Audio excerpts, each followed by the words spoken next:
ಓಂ ಶ್ರೀ ಗುರುಭ್ಯೋ ನಮಃ. ಮನ್ನಾಥಃ ಶ್ರೀ ಜಗನ್ನಾಥಃ ಮದ್ಗುರುಃ ಶ್ರೀ ಜಗದ್ಗುರುಃ ಸ್ವಾತ್ಮೈವ ಸರ್ವಭೂತಾತ್ಮಾ ತಸ್ಮೈ ಶ್ರೀ ಗುರವೇ ನಮಃ.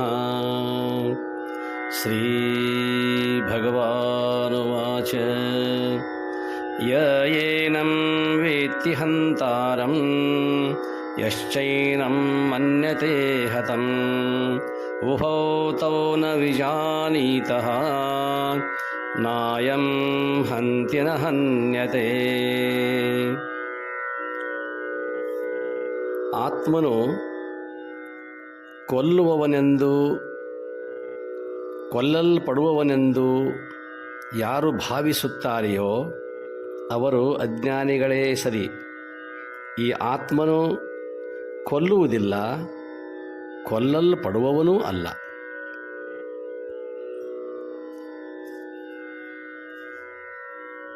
ಸರ್ವರಿಗೂ ಪ್ರಣಾಮಗಳು. ಪುಣ್ಯಾತ್ಮರೇ, ಅರ್ಜುನನ ಪ್ರಶ್ನೆ ಬಹಳ ವಿಚಿತ್ರವಾದದ್ದು. ನಾನು ಕೊಲ್ಲುತ್ತೇನೆ, ಎದುರು ಇದ್ದವರು ಕೊಲ್ಲಲ್ಪಡುತ್ತಾರೆ ಎಂಬ ಭಾವನೆ ಅವನಲ್ಲಿ ಒಡಮೂಡಿಬಿಟ್ಟಿದೆ. ಆ ಮೋಹವನ್ನು ತೆಗೆದುಹಾಕುವುದೇ ಭಗವಂತನ ಉದ್ದೇಶವಾಗಿದೆ. ಆ ಕುರಿತು ವಿವರಣೆ ನೀಡುತ್ತಾನೆ ಭಗವಂತ ಅಂತಃಕರಣದಿಂದ, ಬಹಳಷ್ಟು ಪ್ರೀತಿಯಿಂದ. ಅರ್ಜುನ, ಆತ್ಮನೋ ಪರಿಪೂರ್ಣ. ಅವನು ಅರಿಯದ ವಸ್ತುವಿಲ್ಲ, ಹಿಡಿಯದ ಪದಾರ್ಥವಿಲ್ಲ, ಚಲಿಸದ ಸ್ಥಾನವಿಲ್ಲ, ನೋಡದ ರೂಪಿಲ್ಲ, ಕೇಳದ ಶಬ್ದವಿಲ್ಲ. ಅವನ ಸಾನ್ನಿಧ್ಯದಲ್ಲಿ ವಿಶ್ವದ ವ್ಯವಹಾರ ಸಾಗಿದೆ.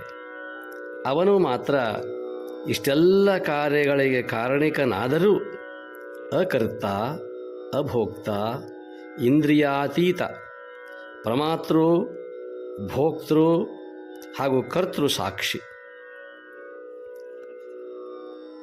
ಒಂದು ಸ್ವಚ್ಛವಾದ ಕನ್ನಡಿ ಇದೆ ಎಂದು ತಿಳಿದುಕೊಳ್ಳೋಣ. ಆ ಕನ್ನಡಿ ತಾನು ಜಡವಾದರೂ ಸೂರ್ಯಪ್ರಕಾಶವನ್ನು ಗ್ರಹಣ ಮಾಡಿ ಉಳಿದೆಲ್ಲ ವಸ್ತುಗಳನ್ನು ಪ್ರಕಾಶಿಸುವುದು. ಸೂರ್ಯನಾದರೋ ಸಾಕ್ಷಿಯಾಗಿರುವುದು. ಈ ಕನ್ನಡಿ ಹಾಗೂ ಪ್ರತಿಬಿಂಬಗಳು ಸೂರ್ಯನ ಅಂಕಿತದಲ್ಲಿವೆ.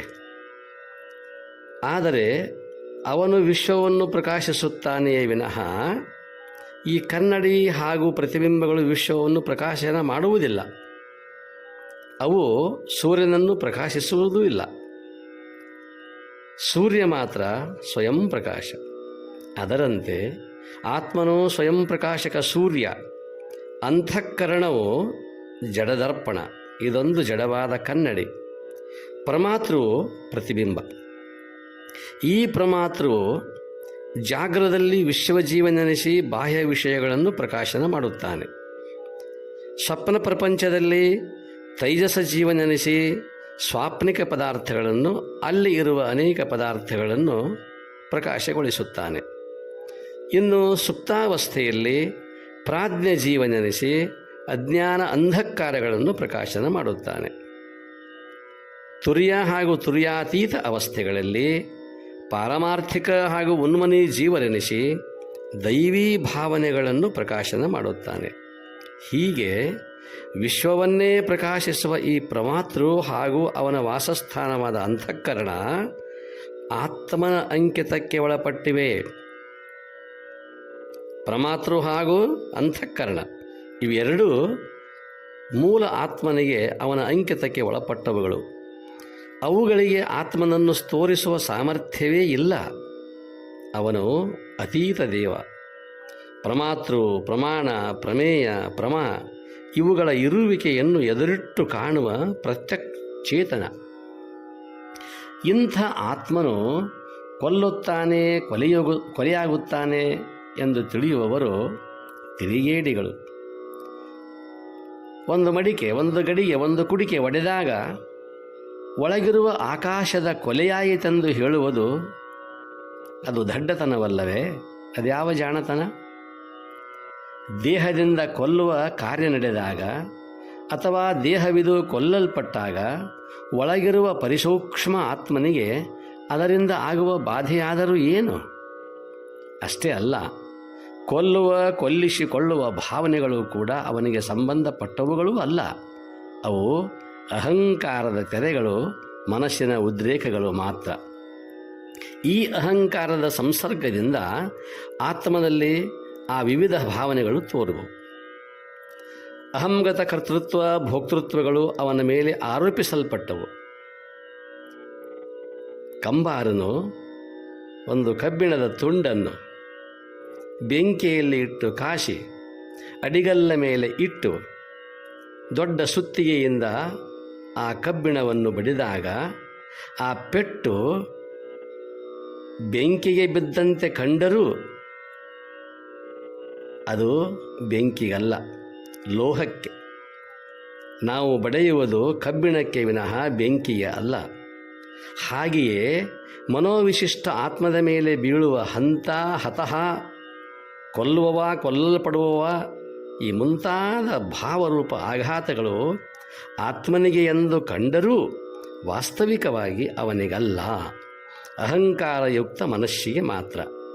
ಆದರೆ ಅವಿವೇಕಿ ಮಾತ್ರ, ತಿಳಿಯದವನು ಮಾತ್ರ ತಿಳಿಗೇಡಿತನದಿಂದ ಆತ್ಮನೇ ಆಘಾತಕ್ಕೆ ಒಳಗಾದ ಎಂದು ಭ್ರಮಿಸುತ್ತಾನೆ. ಅವನಿಗೆ ಭ್ರಮೆಯಾಗಿದೆ.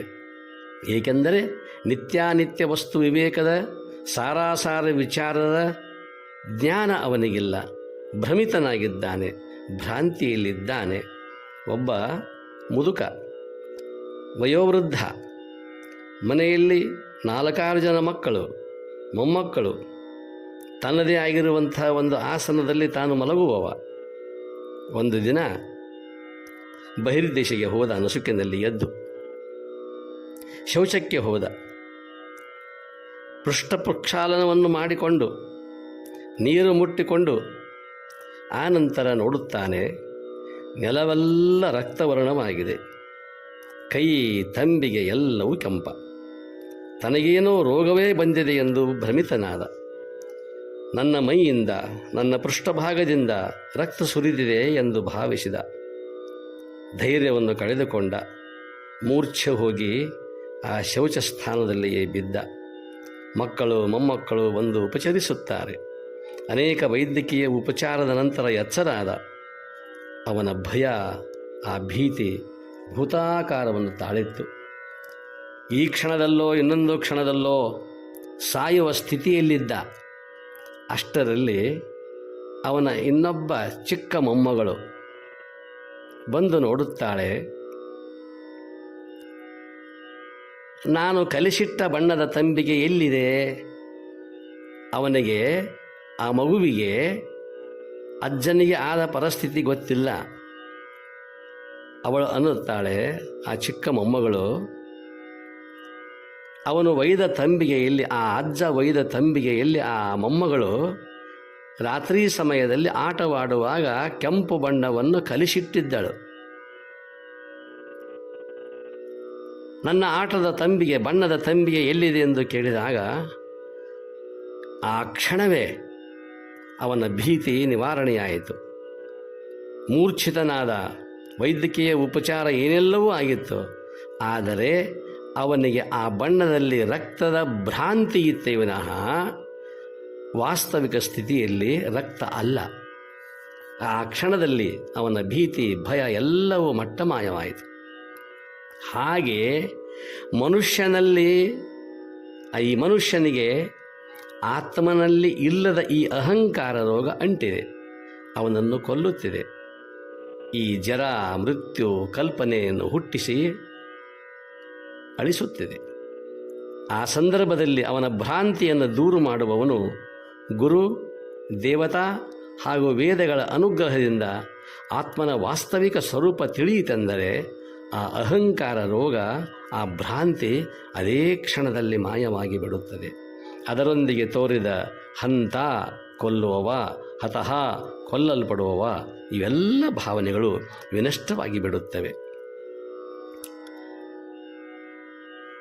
ದೇಹಾದಿ ಅನಾತ್ಮ ಪದಾರ್ಥಗಳು ಮತ್ತು ಆತ್ಮನು ಕತ್ತಲೆ ಬೆಳಕಿನಷ್ಟು ಭಿನ್ನ ಎಂಬ ಸತ್ಯವನ್ನು ಮನಗಾಣೋ ಅರ್ಜುನ. ಈ ದೇಹ, ಮನಸ್ಸು, ಬುದ್ಧಿಗಳು ಸದಾ ಒಂದಿಲ್ಲ ಒಂದು ಕಾರ್ಯದಲ್ಲಿ ತತ್ಪರವಾಗಿ ಬಿಟ್ಟಿವೆ. ಕೊಲ್ಲುವುದು, ಸಾಯುವುದು ಅವುಗಳ ಕಕ್ಷೆಗೆ ಸೇರಿದ ಮಾತು. ಯಾರಲ್ಲಿ ಅವುಗಳ ಅಭಿಮಾನವಿದೆಯೋ ಅವರು ಶೋಕವನ್ನು ಪಡುತ್ತಾರೆ, ಅವರು ಅಜ್ಞರು. ಆದ್ದರಿಂದ ಈ ಶರೀರಕ್ಕೂ ಆತ್ಮನಿಗೂ ಎಷ್ಟು ಸಂಬಂಧ ಎಂದರೆ ಕತ್ತಲೆ ಬೆಳಕಿನಷ್ಟು ಭಿನ್ನವಾದ ಸಂಬಂಧ. ನಿಜಗುಣರು ಹೇಳುವ ಹಾಗೆ ಮೈತ್ರಾದೇವಿಗೆ ಉಪದೇಶವನ್ನು ಮಾಡುವಾಗ, ತನುವಿಗೂ ಆತ್ಮನಿಗೂ ಎಂತು ಸಂಬಂಧ ದೊರಕೊಳ್ಳುವುದು, ವನಿತೆ ಕೇಳ್ ಸೊಡರು ಕತ್ತಲೆಯಂತೆ. ಮೈತ್ರ, ಕತ್ತಲೆಗೂ ಬೆಳಕಿಗೂ ಸಂಬಂಧ ಉಂಟಾಗಲು ಸಾಧ್ಯವೇ? ಆ ರೀತಿಯಲ್ಲಿ ಇದೆ ಈ ದೇಹಕ್ಕೆ. ಈ ದೇಹ ಜಡ, ಆತ್ಮ ಅಜಡ, ಚೇತನ. ಆದ್ದರಿಂದ ಅರ್ಜುನ, ವಿಚಾರ ಮಾಡು, ಇಲ್ಲಿ ಯಾರು ಉಳಿದವರಿಲ್ಲ. ಮುದ್ದುರಾಮ ಹೇಳುತ್ತಾನೆ, ಸಾಮಂತ ಶ್ರೀಮಂತ ಧೀಮಂತ ಸೇನಾನಿ, ಸಾಮಂತ ಶ್ರೀಮಂತ ಧೀಮಂತ ಸೇನಾನಿ, ಏನಾದರೋ ಇವರು ಕಾಲದಲೆಯಲ್ಲಿ ಗುರು ತಿರದ ನೆಲೆಯತ್ತ ಒಯ್ದು ಬಿಸಿಟುತೋ ಕಾಲ, ಗುರು ತಿರದ ನೆಲೆಯತ್ತ ಒಯ್ದು ಬಿಸಿಟುತೋ ಕಾಲ, ಚಿರವೆನ್ನುವುದಾವುದಿದೆ ಮುದ್ದು ರಾಮ, ಚಿರವೆನ್ನುವುದಾವುದಿದೆ ಮುದ್ದು ರಾಮ. ಯಾರು ಈ ಭೂಮಂಡಲದಲ್ಲಿ ಯಾರೂ ಉಳಿದವರಿಲ್ಲ. ಸಾಮಂತ ರಾಜ ಮಹಾರಾಜರು ಉಳಿದಿಲ್ಲ, ಜಗತ್ತಿಗೆ ಶ್ರೀಮಂತರಾದವರೂ ಉಳಿದಿಲ್ಲ, ಧೀಮಂತ ಅತಿ ಬುದ್ಧಿವಂತರೂ ಉಳಿದಿಲ್ಲ. ಸೇನಾನಿ ನೆಪೋಲಿಯನ್ ಬೋನಾಪಾರ್ಟ್, ಹಿಟ್ಲರ್, ಅಲೆಕ್ಸಾಂಡರ್ ಇಂಥವರೆಲ್ಲ ಉಳಿದರೆ, ಏನಾದರೂ ಇವರು ಕಾಲದಲ್ಲಿ ಎಲ್ಲಿ ಗುರು ತೆರೆದ ನೆಲೆಯತ್ತ ಒಯ್ದು ಬಿಸಿಟ್ಟಿತೋ ಕಾಲ, ಎಲ್ಲೋ ಯಾವುದೋ ಮೂಲೆಯಲ್ಲಿ ಒಯ್ದು ಬಿಸಾಕಿ ಬಿಡ್ತು. ಅವರು ಯಾರು ಇದ್ದಾರೆಯೇ? ಆದ್ದರಿಂದ ಇವೆಲ್ಲವುಗಳು ಕೂಡ ಜಡವಾದ ಶರೀರಗಳು, ತಮ್ಮಷ್ಟಕ್ಕೆ ತಾವು ಪಂಚಮಹಾಭೂತಗಳಲ್ಲಿ ಬೆರೆತು ಹೋಗಿಬಿಡುತ್ತವೆ. ಆದ್ದರಿಂದ ನೀನು ಅಂಥವನಲ್ಲ ಜಾಣ ಅರ್ಜುನ. ನನ್ನ ಮಾತಿನ ಮರ್ಮವನ್ನು ಗ್ರಹಿಸು, ತಿಳಿದುಕೋ. ನೀನು ಸರ್ವಾಂತರ್ಯಾಮಿ ಪರಮಾತ್ಮ. ನಿನ್ನ ಅಧಿಷ್ಠಾನದಲ್ಲಿ ಅಸಂಖ್ಯ ಕರ್ಮಗಳು ಸಾಗುತ್ತಿವೆ. ಅವುಗಳಿಗೂ ನಿನಗೂ ಎಳ್ಳಷ್ಟು ಮಾತ್ರ ಸಂಬಂಧವೇ ಇಲ್ಲ. ನೀನು ನಿಷ್ಕ್ರಿಯ ಸನ್ನಿಧಾನಕರ್ತರು, ಸೂರ್ಯನಂತಹ ಸಾಕ್ಷಿ ಪ್ರಕಾಶಕ.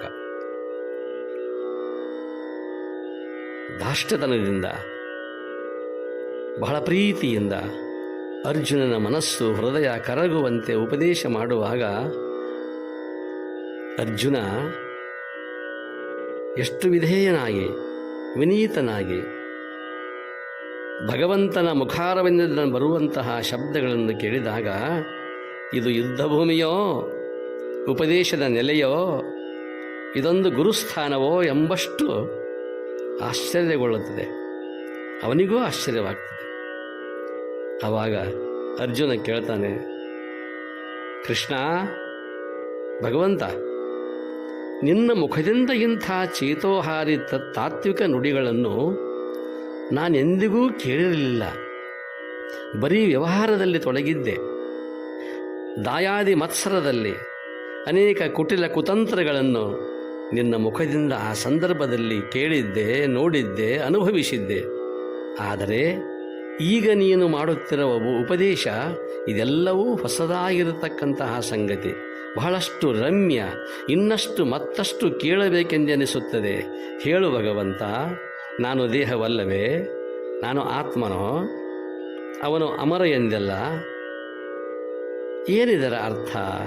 ಅದು ಹೇಗೆ ಸಾಧ್ಯ ಎಂಬುದಾಗಿ ಪ್ರಶ್ನೆಯನ್ನು ಮಾಡುತ್ತಾನೆ ಅರ್ಜುನ. ಭಗವಂತ ಉಪದೇಶ ಮಾಡುತ್ತಾನೆ. ನಾಳೆ ನೋಡುವ. ಸರ್ವರಿಗೂ ಪ್ರಣಾಮಗಳು.